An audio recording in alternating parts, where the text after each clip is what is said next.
It was ridiculous to think anyone could fall in love over a prescription pad and a coffee-stained shift report. But that was exactly what happened. Or maybe it was worse, maybe I had been falling long before I realized. And by the time I noticed, it was already too late to turn back. Dr. Adrian Wells wasn't just another colleague at St. Mary's Hospital in Boston. He was the kind of man you noticed even when you swore you wouldn't. Tall. Deliberate in every movement. The rare kind of physician who didn't just walk into a room but seemed to command it without trying. And me. I was the fool who kept following him around like a shadow, pretending my attention was purely professional. But he noticed. God. He noticed. Careful, Carter, he said once, smirking as he pulled off his latex gloves. Keep staring at me like that and people will think I've hypnotized you. I had laughed it off, trying to hide the blush burning my face. But what could I tell him? That it wasn't hypnosis. That every sarcastic remark he threw at me, every offhand kindness, every brush of his sleeve against mine had me hopelessly undone. That the reason I followed his orders so closely wasn't because he was my superior but because my heart had long since bent itself to his will. No. Some truths felt too dangerous to speak aloud. The hospital corridors were merciless with their buzzing lights and endless shuffle of tired nurses. But between cases, between the chaos, there were moments when it felt like the world narrowed to just the two of us. Like the time he caught me dozing off in the staff lounge at 3 a.m. My head had lolled forward, and before I knew it, his hand was on my shoulder. Steady. Grounding. You'll burn out at this pace, he muttered, and though his tone was rough, his touch lingered longer than necessary. I wanted to tell him then. I wanted to say, Adrian, it's not the hours keeping me awake. It's you. But the words stayed trapped in my throat, suffocated by the rules, the walls, the fear of what might happen if I let them free. Still, something about the way his gaze softened before he pulled his hand away told me he already suspected. That was the beginning of the quiet torment days bleeding into nights. Every stolen glance cutting me deeper. I thought maybe if I buried the feelings, they'd suffocate on their own. But love doesn't work like that. It grows wild, reckless, especially when you keep it hidden. Adrian didn't make things easier. For someone so composed, he had a way of teasing me that felt designed to break down my defenses. Like during rounds, when he'd lean just a little too close as we reviewed patient charts. Or the way his lips quirked when he caught me fumbling with my notes. Relax, Carter. He'd whisper, low enough for only me to hear. You act like I bite.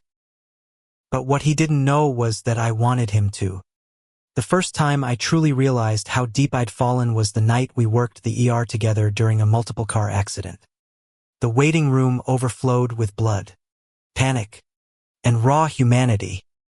I was trembling from adrenaline when he barked orders, his voice steady and clear over the chaos. I followed without question, my hands moving faster, my focus sharper because he was there. Hours later, after the last patient was stabilized, I collapsed against the wall, breathless. He slid down beside me, our scrubs stained, his hair damp with sweat. You did good, he said softly, his shoulder brushing mine. And I, God help me, almost leaned into him right then. In that hallway reeking of antiseptic and exhaustion. I almost let the truth spill out. But I didn't. Because in America, hospitals weren't just places of healing. They were places of politics, gossip, judgment. And the last thing I wanted was to destroy his reputation or mine over a love that might not even be returned. Still, when he stood and offered me his hand, pulling me to my feet, my chest clenched with the kind of ache that only comes when you've already lost something you never had. Weeks passed. and the tension only thickened. My friends outside the hospital teased me for working too much, never realizing that I wasn't addicted to medicine, I was addicted to him. One night, I found myself walking past his office, lights still glowing inside long after most had gone home. Through the cracked door, I saw him hunched over paperwork, glasses perched on his nose, exhaustion softening the edges of his usually sharp features. I froze. There was something unbearably intimate about watching him when he didn't know he was being watched. My chest tightened, my palms itched, and for a reckless second, I imagined what it would be like to step inside, to close the door, to confess everything. Instead, I turned away, because loving him felt like pressing a bruise, painful, inevitable, and impossible to stop. But fate has a cruel sense of timing. The night everything shifted, I was assigned to assist him in the trauma bay. A teenage boy had been brought in after a failed suicide attempt, his wrists torn and bleeding, his sobs muffled under the weight of shame. We worked together to stabilize him, our hands steady but our hearts breaking.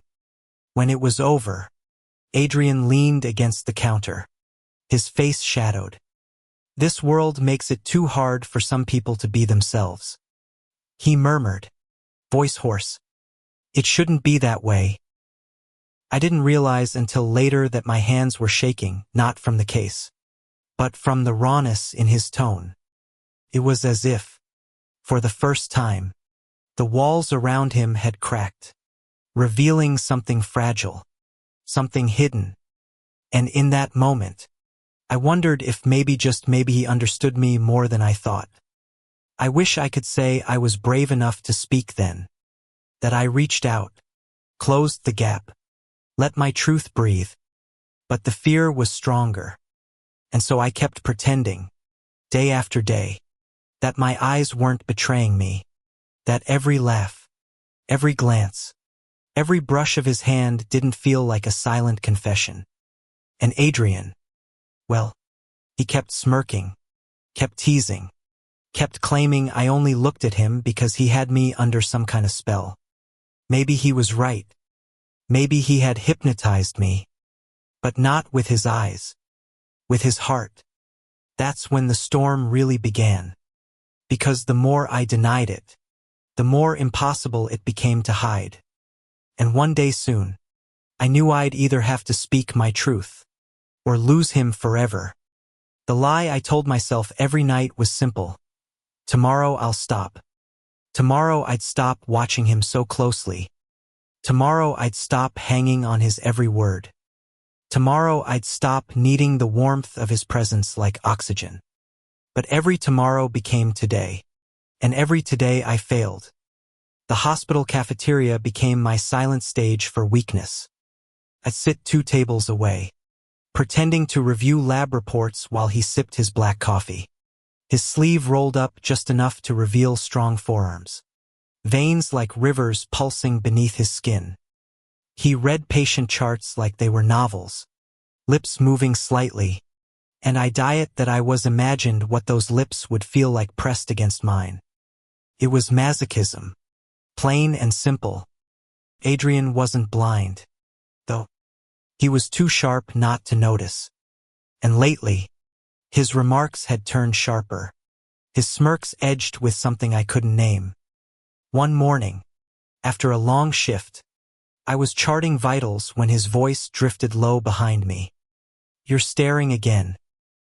I nearly dropped my pen. Excuse me. He leaned in, so close that his breath brushed the back of my neck. Don't play dumb. You've been looking at me like I'm a puzzle you can't solve. My pulse slammed against my ribs. You're imagining things. He chuckled. Low and dangerous. Am I? Then tell me why you never look at anyone else this way. I had no answer. My silence was its own confession, and he knew it. When I finally turned to face him, his expression had softened, still teasing, but threaded with curiosity. For a second, I thought he'd say more. Instead, he pushed off the counter, straightened his coat, and walked away, leaving me to drown in my own panic. That night, couldn't sleep. The words kept replaying in my head. Tell me why you never look at anyone else this way. The truth was cruelly simple. Because no one else was him. The tension reached a breaking point 2 weeks later. It was a Friday night, and the hospital was quieter than usual. I was on call, bleary-eyed, when I heard laughter echoing from the staff lounge. Against better judgment, I peeked in. Adrian sat with a couple of nurses, his smile easy, his charm magnetic. One of the nurses leaned a little too close, her hand brushing his arm. He didn't pull away. The jealousy hit me like a punch. My stomach twisted, bile rising. I hated myself for feeling it, hated how irrational it was, hated that I had no right. He wasn't mine. He never had been. But that didn't stop the ache. I slipped away before anyone noticed, retreating to the supply closet just to breathe. My hands shook as I pressed them to my face. Get a grip, Carter. You're pathetic. Except, as the minutes ticked by, the sound of the lounge door opening reached me. Footsteps. Then his voice. You planning to hide in here all night? I froze. Slowly, I lowered my hands. He was leaning against the doorframe, arms crossed, eyes glinting with something unreadable. I wasn't hiding. I lied. He arched a brow. You looked like you were ready to implode. I tried to laugh it off, but the sound cracked. I just needed air. Adrian stepped closer. Too close. The faint scent of his cologne mingled with antiseptic and coffee. You're a terrible liar. My throat went dry. And you're insufferable. His lips twitched. Maybe. But I'm right. Aren't I? About the way you look at me. I opened my mouth, desperate to deny it, but the words caught. His eyes pinned me in place, daring me to finally tell the truth. My chest heaved, my palms sweat, and for a single terrifying, liberating heartbeat, I wanted to let go, to say it, to tell him everything. But I didn't. I dropped my gaze, cowardice winning again. You should get back to your friends. For once, Adrian didn't push. He lingered, studying me with an expression I couldn't decipher, before finally stepping back. You're impossible, Carter. His voice was softer this time, almost pained. Then he was gone. The days after that were unbearable. Every interaction dripped with the weight of what we hadn't said. The teasing lessened, replaced with silence heavy enough to suffocate. I thought I could endure it until the night I almost lost him. It was a stormy Tuesday when the ambulance sirens wailed louder than usual. Collapsed building. Dozens injured. We scrambled into action, adrenaline surging through the halls. I didn't notice at first that Adrian had been assigned to the most critical patient, a man impaled by steel rebar. Not until the patient seized mid-procedure. Blood spraying. Chaos erupting. Clamp. Suction. Now. Adrian barked, his voice steady even as the situation spiraled. I was at his side instantly, moving on instinct. Our hands collided over instruments, his fingers brushing mine for half a second, but it was enough to ground me. Together, we fought to stabilize the patient. Hours blurred into minutes. When the crisis finally passed, we were both drenched in sweat, masks tugged down, breaths ragged. I choked, unable to finish. He looked at me, and for once, there was no smugness, no teasing, just raw vulnerability. But I didn't, because you were there. The words slammed into me harder than any scalpel. My vision blurred. My heart cracked open. I wanted to reach for him. Right there, in the middle of that blood-stained trauma room. I wanted to take his face in my hands and tell him everything. That he was my anchor. That every beat of my heart pulsed for him. But I didn't. Not yet. Because fear was still stronger than love. That night, lying awake in my tiny apartment, I realized something terrifying. If I kept waiting, if I kept hiding, I would lose him not to tragedy, not to circumstance, but to silence. And silence was the cruelest death of all. Yet even then, I couldn't bring myself to speak. So the game continued. The glances, the almost confessions, the ache that carved me hollow. And deep down, I knew the storm between us was only just beginning. There comes a point when silence is no longer protection but punishment. I felt it tightening around me like a noose. Adrian and I moved through shifts like actors trapped in the same endless play, our dialogue clipped. Our glances quick, our touches strictly professional. But the space between us buzzed with everything unsaid. It was suffocating. One night, I found him outside the hospital, leaning against the hood of his car, cigarette dangling between his fingers. I didn't know he smoked it. It seemed so unlike him. But maybe that was the point. Maybe even Adrian Wells needed vices to keep from unraveling. You shouldn't be here, I said, approaching cautiously. He glanced up, lips curving into that familiar half-smirk. Neither should you. The smoke curled around him, catching in the streetlight. He looked older, wearier, human. I thought you hated cigarettes. I muttered. I do. He flicked ash onto the pavement. But sometimes, it's the only thing that feels real. Something inside me cracked. I wanted to reach out, to take the cigarette from his hand, to tell him he didn't need it, that he had me instead. But the words stayed lodged in my throat. Adrian, I whispered, my voice breaking under the weight of his name. He looked at me, then really looked, and for the first time, I saw it. The same ache, the same hunger, the same fear. My heart pounded so loud I was sure he could hear it. But before I could speak, his phone buzzed, shattering the moment. He glanced at the screen, muttered a curse, and stubbed out the cigarette. Duty calls, he said, slipping back into his armor. And just like that, the chance was gone. The tension didn't ease. If anything, it grew worse.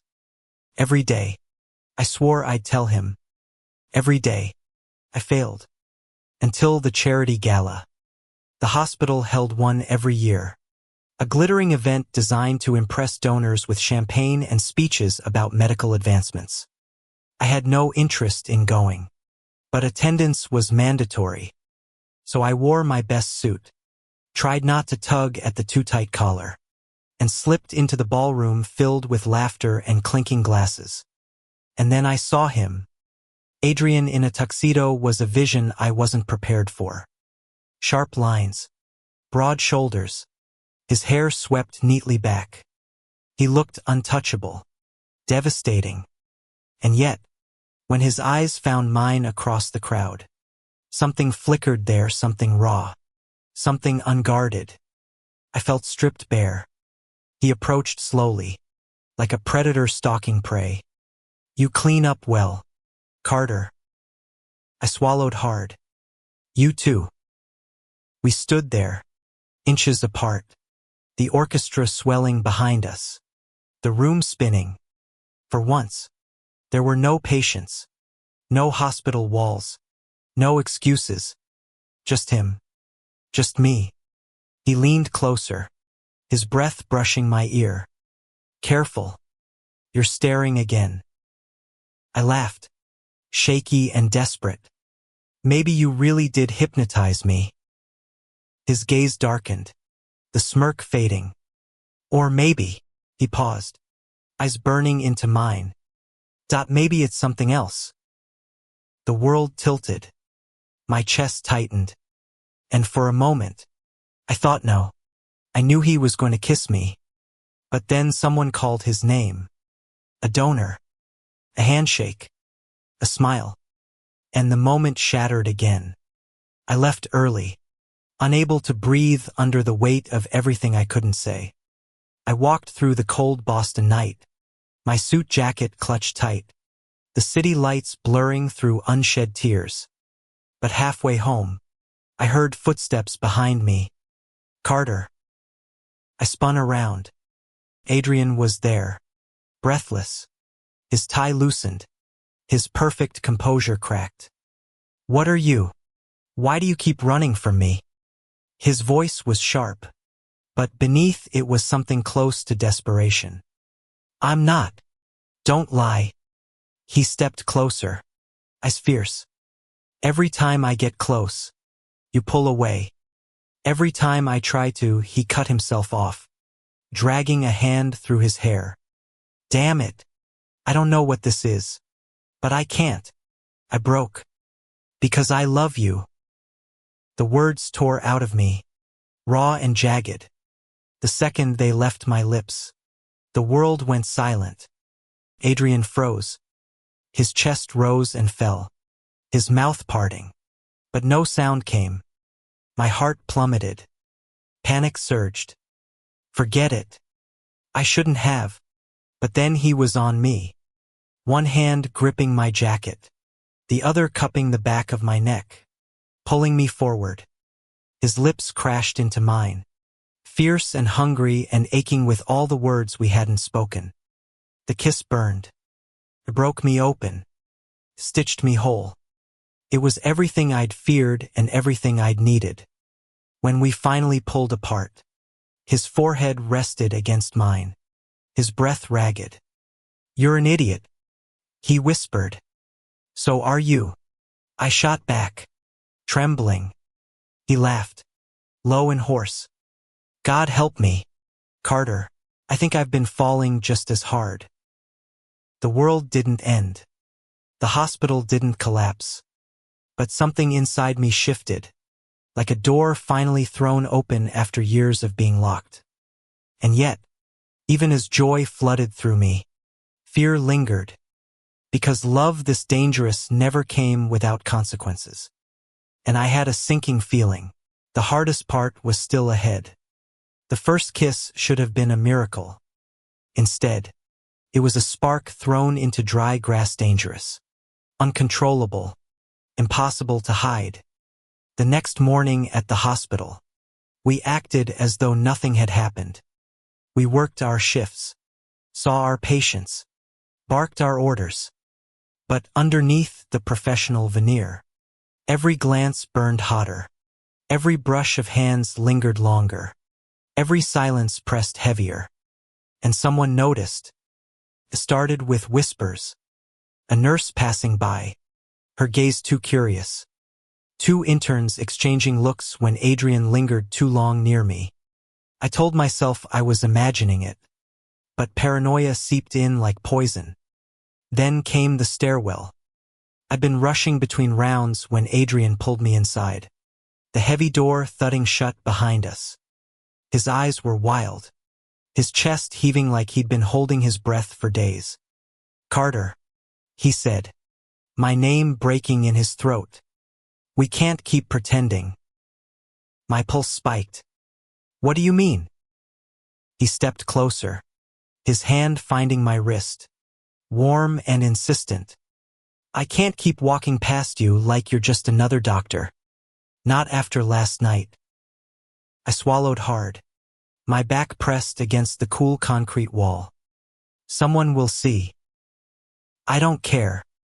His voice was fierce, desperate. Do you? I did. God, I cared too much. Not just about the gossip. Not just about the hospital politics, but about him, his career, his reputation, the years he built with sweat and sacrifice. But when his lips hovered inches from mine, my resolve crumbled. I leaned in, closing the distance. The kiss was slower this time, softer, like we were memorizing each other. For one dizzying moment, the stairwell ceased to exist. It was just us. Then the door creaked open. A startled gasp. A clipboard clattering to the floor. We broke apart instantly, hearts pounding, and in turn stood frozen at the doorway, her eyes wide, her face pale. No words were spoken. She just turned and fled, footsteps echoing down the hall. I stared at Adrian, horror flooding me. She saw. His jaw tightened. Let her. You don't understand. I whispered, panic clawing at my chest. This isn't just about us anymore. But deep down, I feared he did understand. And he was willing to risk it anyway. The rumors spread faster than infection. Suddenly, conversations stopped when I walked into rooms. Nurses whispered behind clipboards. Colleagues exchanged loaded glances. No one said anything outright. But the silence was worse than accusations. I tried to ignore it, bury myself in work. But the weight pressed down with every passing day. Then came the summons from Dr. Howard, the chief of medicine. I stood in his office, palms sweating, as he leaned back in his chair, fingers steepled. Carter, he said, his tone measured. There are concerns. Whispers about your conduct with Dr. Wells. My stomach lurched. They're just rumors, sir. Perhaps. But perception matters. This hospital runs on trust. Professionalism. If staff begin to believe personal relationships are interfering with judgment. He let the words hang, heavy and damning. I understand. I said hoarsely. He nodded. Be careful. For both your sakes. I left his office shaking. That night, Adrian found me in the staff lounge, my head in my hands. What happened? He asked, kneeling beside me. They know. I whispered. Howard warned me. Adrian, if this gets worse. He grabbed my hands, his grip fierce. Let them talk. I don't care what they think. Well, I do. The words ripped out of me, louder than I intended. I care about your reputation, your career. You've worked your whole life for this. Do you really want to throw it all away for my voice cracked? For me. His expression softened, the anger fading into something tender. He cupped my face, forcing me to meet his eyes. Don't you get it, Carter? You're the only thing that feels real in this entire place. The only thing I don't want to lose. Tears stung my eyes. I wanted to believe him. I wanted to let myself fall without fear. But fear was the only language I knew. Adrian, I whispered, my voice breaking. What if love isn't enough? His thumb brushed my cheek. Steady. Certain. Then we'll make it enough. But the world doesn't bend for love. The weeks that followed were war. Every shift felt like a battlefield. Every patient another chance for our professionalism to be scrutinized. The air grew heavy with judgment, and the walls I'd built to protect myself began to crack. One night, after a brutal 12-hour shift, I found Adrian waiting outside my apartment building. Rain poured down, plastering his hair to his forehead, his coat clinging to his frame. You didn't answer my calls, he said, voice rough. I couldn't. I whispered. He stepped closer, rain dripping from his lashes. Are you pulling away from me? I looked at him, at the man I loved more than life, and felt my heart fracture. I don't know how much more I can take. His face crumpled. pain flashing in his eyes. "So that's it. You're giving up." "I'm trying to protect us," I cried, tears mingling with rain. "If this destroys you, then let it." His voice cracked like thunder. "Because life without you isn't worth saving." And in that moment, in the storm's fury, I realized we were standing on the edge of something vast and terrifying.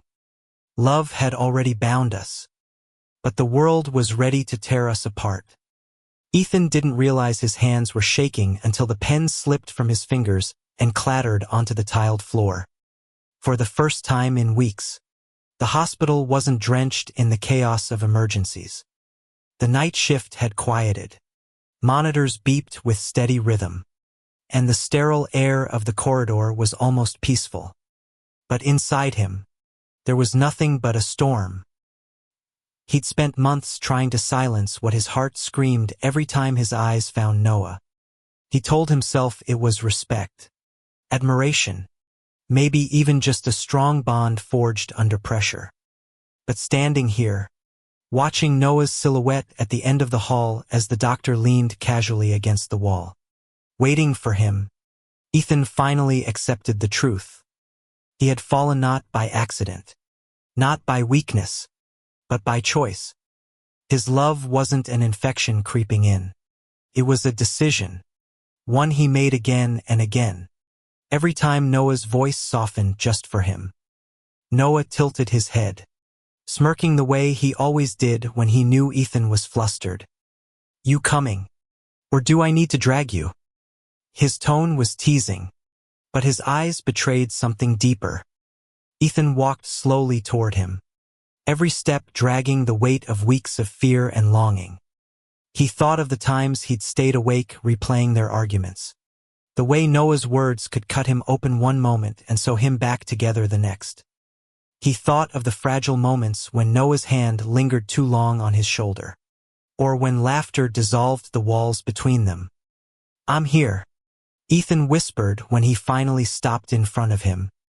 Noah studied him for a beat, then pushed off the wall and closed the space between them. "You always are, even when I don't deserve it." It broke something in Ethan, the raw honesty in Noah's voice. He wanted to say he wasn't there out of obligation or loyalty, but because every cell in his body knew no other place to be. "You don't get it," Ethan said, his voice trembling despite his effort to hold it steady. "I've been yours long before either of us admitted anything. You think I followed your orders because I was hypnotized, because I couldn't resist your authority." He laughed, shaky and bitter. "No, Noah. I followed you because I couldn't imagine being anywhere else but by your side." Noah's smirk faded, replaced by an expression Ethan had rarely seen on him: vulnerability. His lips parted as if to argue, but no words came.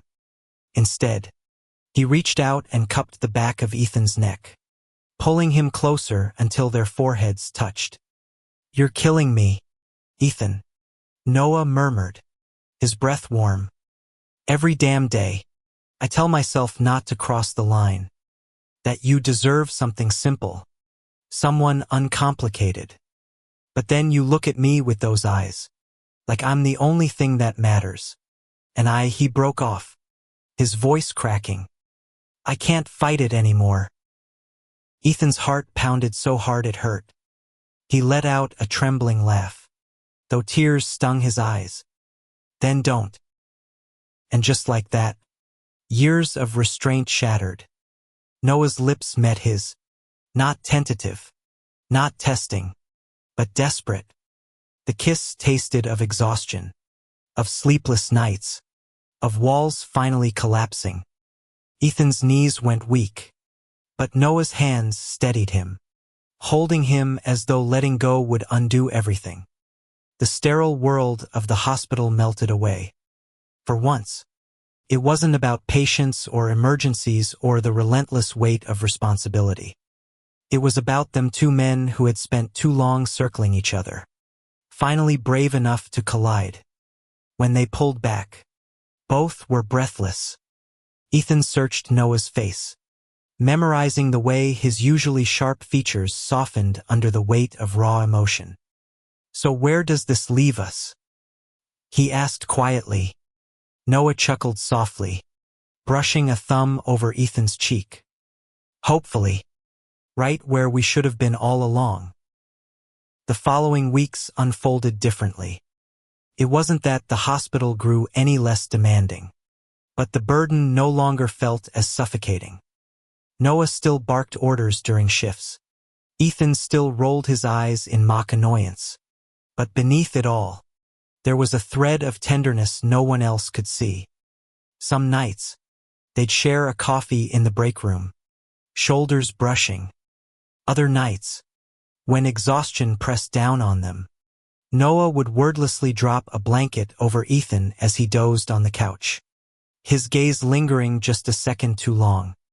For Ethan, even the smallest gestures, Noah sliding him the last granola bar, or making a sarcastic joke just to pull him out of a slump, were proof that love could exist even in the harshest environments. But the true turning point came one stormy evening. The hospital lost power for a moment, emergency generators kicking in. The hallways were bathed in dim red light, shadows stretching across the walls. Ethan felt his chest tighten as memories of darker days threatened to resurface. But then Noah's hand found his, squeezing gently, grounding him. "I've got you," Noah whispered, almost drowned out by the hum of machines.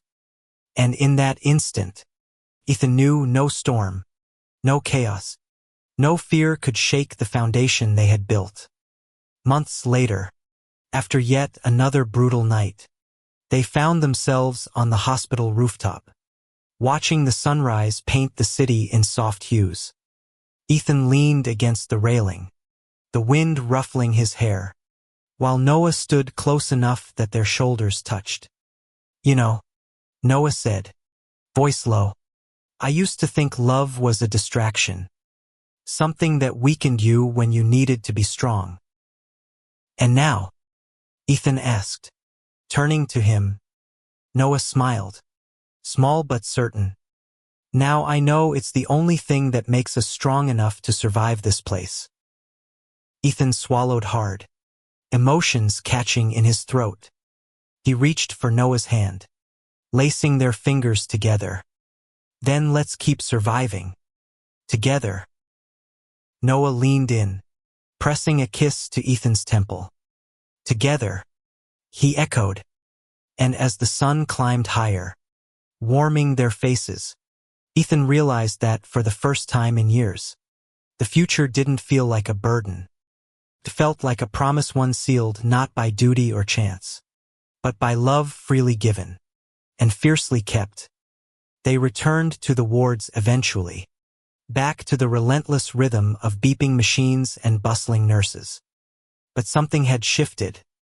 Every stolen glance, every brief touch, carried the weight of a vow unspoken, that no matter how heavy the world became, they would carry it together. And in the quiet spaces between chaos, when Noah's hand brushed his or when laughter bubbled up out of exhaustion, Ethan knew he had found something extraordinary. Not a hypnotic gaze, not a fleeting desire, but a love worth surrendering to. A love that felt like coming home. Thank you for listening. If you find it interesting, please like and subscribe to follow the next stories.